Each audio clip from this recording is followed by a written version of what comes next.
کہ آپ نے ملتان ورکشاپ پہ ایس ایم بی سے تانبا بٹھانے کا عمل تو بتا دیا، تو اس کے آگے اٹھا کرنے کا عمل نہیں بتایا۔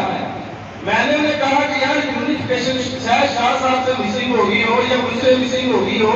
ہم نے وہ ویڈیو اپلوڈ کی ہے، اس کی آگے چارج دی ہے۔ پھر والے سوال کیا کرتے ہیں کہ یہ تانبا بنتا ہے، تضادی ہوتا پر چکر نہیں کھاتا۔ لو یہ آج ابھی سنیاس رات میں اس محفل میں آپ کو گفٹ دینے لگا صدائے عامہ نقطہ دار کے لیے، ابھی سے شروع کرتے بنائیں۔ یہ بھی تانبا اس میں پروف ہوگا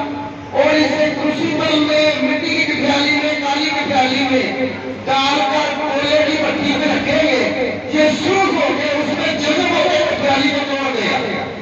تیل بن کے یہ چل کھائے گا، اس کا روک کر لیں۔ آپ نے کیا کرنا ہے کہ آپ نے قسمت ایس ایم جی سے نا ایس ایم جی سے سوڈیم میٹا سلفیٹ سے اسی طرح تانبا نکال لیں جو میں نے ملتان ورکشاپ میں دیا ہوا ہے، وہ تانبا نکال لیں، ایک تولا تانبا نیلے کا لیں، اس میں 50 گرام شیشہ نمک، بالکل شیشہ نمک کر کے موٹر کر کے سے کھل کریں اور بند کے لکمت کر کے 20 کلو کی آگ دے دیں، پھر نکالیں، پھر گسل دیں، پھر شیشہ نمک کھل کریں، پھر 20 کلو کی آگ دیں۔ 5ویں آگ میں آپ کو سرخ رنگ کا بٹا سا برابر ہوگا، اسے گسل دے کے نکال لیں، نمک پانی میں آگے جائے گا، تانبا نیچے بیٹھ جائے گا۔ یہ خوراکی بھی ہے، پوشاکی بھی ہے، آگے آپ سے اس کا بازار ہو جائے، خط بسم اللہ،